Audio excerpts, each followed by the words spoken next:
दोस्तों नमस्कार। मैं डॉक्टर विनोद और वेटनरी मेडिसिन से मैंने पीजी करके पिछले करीब करीब 8 सालों से मैं डेयरी फार्मिंग में जो अपने किसान भाई हैं उनको टेक्निकल सर्विसेज प्रोवाइड कर रहा हूँ। और मेरे जो चैनल पे आपसे ये जानकारी शेयर करने का मेरा उद्देश्य है कि हम भारत में जो डेयरी फार्मिंग है उसको ट्रेडिशनल डेयरी फार्मिंग से उसको बिजनेस की तरफ लेके जाएं।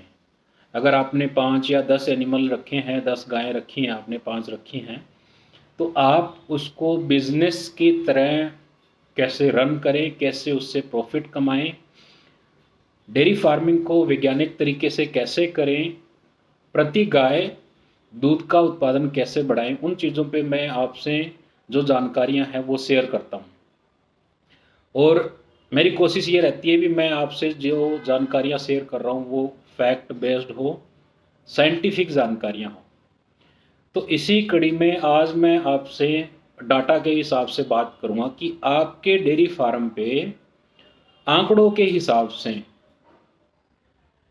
गाय अच्छी है या भैंस। कहने का पर्पज़, अगर आप एचएफ की गाय रख रहे हैं तो क्या आपको ज़्यादा मुनाफा एचएफ की गाय से मिलने वाला है या फिर भैंस से मिलने वाला है। हम दूध के मूल्य के हिसाब से बात करेंगे, जो दूसरी चीज़ें हैं उन पे हम कभी फिर बात करेंगे। आज हम देखते हैं भी एक औसतन गाय और औसतन प्रोडक्शन की जो बफलो है उसमें आपके लिए कौन सा पशु फायदेमंद है। अब साथियों, एक एचएफ गाय या क्रॉस ब्रेड गाय जो एवरेज 20 लीटर दूध का उत्पादन करती है और दूसरी तरफ एक भैंस है जो एवरेज 10 लीटर दूध का उत्पादन करती है, तो 20 किलो एचएफ जो दूध का उत्पादन कर रही है उसमें और 10 किलो दूध के उत्पादन वाली भैंस में कौन सा पशु आपको ज़्यादा फायदा देने वाला है। साथियों, अगर गाय है एचएफ जो 20 किलो दूध का उत्पादन करती है तो उसमें एवरेज फैट हमने कंसिडर करी है 3.5%, एसएनएफ हमने कंसिडर करी है 8%। बफलो के लिए 10 लीटर दूध का उत्पादन है, उसमें हमने फैट कंसिडर किया है, माना है 6.5%, और एसएनएफ हमने जो माना है वो है 8.5%।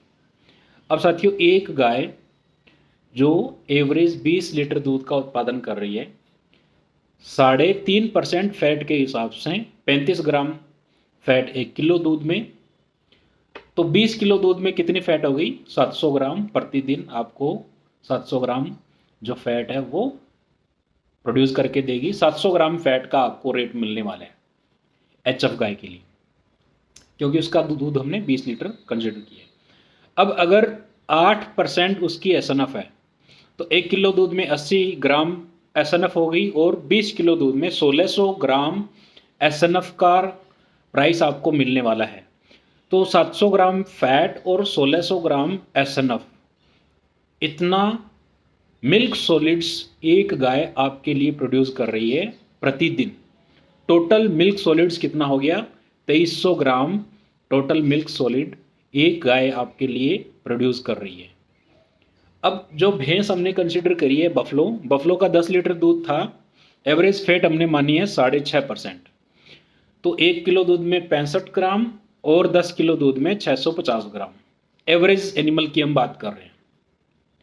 एसएनएफ हमने कंसिडर करी 8.5% की, तो 1 किलो दूध में 85 ग्राम और 10 किलो दूध में 850 ग्राम, 650 ग्राम और 850 ग्राम को अगर हम जोड़ेंगे तो 1500 ग्राम आपको मिल्क सॉलिड का जो प्राइस है, जो मूल्य है वो आपको मिलने वाला है। उसकी कीमत आपको एक बफलो पैदा करके दे रही है। तो साथियों, डेयरी फार्म पे 20 लीटर वाली गाय आम तौर पे आपको देखने को मिलती है और जो भैंस है वो 10 लीटर वाली आपको आमतौर पे देखने को मिलती है। तो नॉर्मल कंडीशंस में हम ज़्यादा दूध देने वाले पशुओं की बात नहीं कर रहे हैं, एवरेज औसतन पशुओं की बात कर रहे हैं। तो एक 20 किलो दूध जो गाय आपके डेयरी फार्म पे दे रही है, टोटल सॉलिड्स वो 2300 ग्राम आपको दे रही है और आपको दूध की कीमत मिल्क सॉलिड्स पे मिलने वाली है। और भैंस 1500 ग्राम मिल्क सॉलिड आपके लिए पैदा कर रही है। तो एक औसतन 20 लीटर वाली गाय आपको 800 ग्राम फैट और एसएनएफ ज़्यादा पैदा करके दे रही है। 800 ग्राम फैट और एसएनएफ की कीमत आपको ज़्यादा मिलेगी। तो अगर आप डेयरी फार्मर हैं, आप अपने डेयरी फार्मिंग को बिजनेस की तरह लेना चाहते हैं, अब उसे अच्छा पैसा कमाना चाहते हैं, इमोशनल चीज़ों को एक बार आप एक साइड में रख दीजिए, तो आपके लिए फाइनेंशियली एचएफ गाय ज़्यादा सूटेबल है। पैसा आप एचएफ गाय से ज़्यादा कमा सकते हैं दूध के मूल्य के हिसाब से, क्योंकि एचएफ गाय एक ज़्यादा एफिशिएंट प्रोड्यूसर है, एक ज़्यादा अच्छे तरीके से मिल्क सॉलिड्स आपके लिए पैदा करके देगी एक औसतन भैंस के तुलना में। अब आपके शहर में भैंस का रेट अच्छा है, वो दूसरी चीज़ें हैं, गाय का दूध का रेट कम है क्योंकि उसमें परसेंटेज वाइज कम है, लेकिन टोटल सॉलिड्स गाय के दूध में ज़्यादा है। वो चीज़ें फिर A1 A2 का कॉन्सेप्ट है, वो सारी जो इमोशंस वाली सेंटिमेंट वाली चीज़ें हैं उनको हमने साइड में रखा है। अगर हम मिल्क सॉलिड्स के बारे में बात करें, मिल्क सॉलिड्स से हमें रेट मिलने वाला है, प्राइस हमें दूध का मिलने वाला है, तो टोटल मिल्क सॉलिड्स गाय आपको ज़्यादा पैदा करके दे रही है।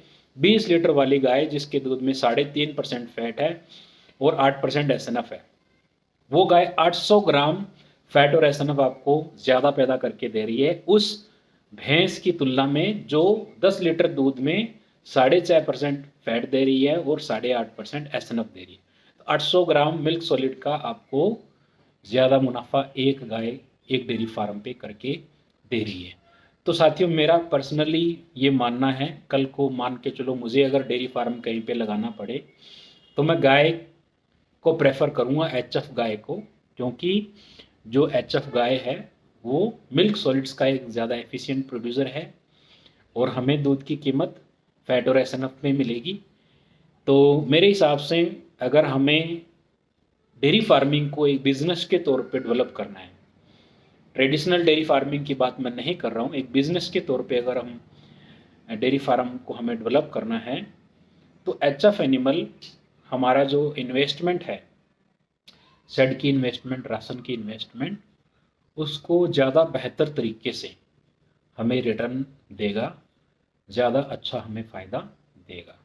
तो साथियों, मिल्क सॉलिड्स के बारे में आप ज़रूर विचार कीजिए, कितना डेयरी फार्म पे आपके मिल्क सॉलिड्स पैदा हो रहा है, क्योंकि आपको पैसा तो मिल्क सॉलिड्स का ही मिलने वाला है। कौन सा एनिमल कितना मिल्क सॉलिड्स आपके लिए पैदा कर रहा है। तो एचएफ गाय एक बेहतर ऑप्शन है, इसीलिए आप देखेंगे पंजाब हरियाणा जैसे स्टेट्स में जो भैंसों की पॉपुलेशन है वो लगातार कम हो रही है और एचएफ एनिमल की पॉपुलेशन है वो लगातार बढ़ रही है। तो जो किसान भाई दूसरे राज्यों में हैं या जो ट्रेडिशनल डेयरी फार्मिंग करते हैं, जिनको डेयरी फार्म से इतना अच्छा प्रॉफिट नहीं हो रहा है, वो इन चीज़ों के बारे में ज़रूर सोचें, ताकि आपको जो डेयरी फार्मिंग है उसमें ज़्यादा से ज़्यादा मुनाफा हो सके। जो दूसरी चीज़ें हैं गाय में, अगर हम बात करें, एचएफ गाय को आपको साइलेज रखना पड़ेगा, कंपाउंड फीड एचएफ गाय को देना पड़ेगा और उसका मैनेजमेंट आपको बेहतर तरीके से करना पड़ेगा। दूसरी साइड में जो बफलो है वो थोड़ा हार्डी एनिमल है, उसको आप तूड़ी सूखा ज़्यादा अगर आप इम्बैलेंस राशन देंगे तो भी वो सर्वाइव कर लेगी, लेकिन आपको एज सच इमीडिएट नुकसान नहीं होगा जो एचएफ गाय में हो सकता है। एचएफ गाय का आपको management up to the mark रखना पड़ेगा। बफलो में मैनेजमेंट आपको थोड़ा सा अगर पुअर है फिर भी आप सर्वाइव कर सकते हैं। तो बफलो एक थोड़ा सा हार्डी एनिमल है, डिजीज रेसिस्टेंट एनिमल है। एचएफ थोड़ा सा सेंसिटिव एनिमल है, उसका राशन और मैनेजमेंट आप परफेक्ट रखेंगे तो आप बहुत अच्छा दूध का उत्पादन ले सकते हैं। तो साथियों, ये बेसिक जानकारी थी मिल्क सॉलिड्स के हिसाब से कौन सा एनिमल फ़ायदेमंद है। मैं उम्मीद करता हूँ आप इस चीज़ के बारे में ज़रूर विचार करेंगे। Thank you.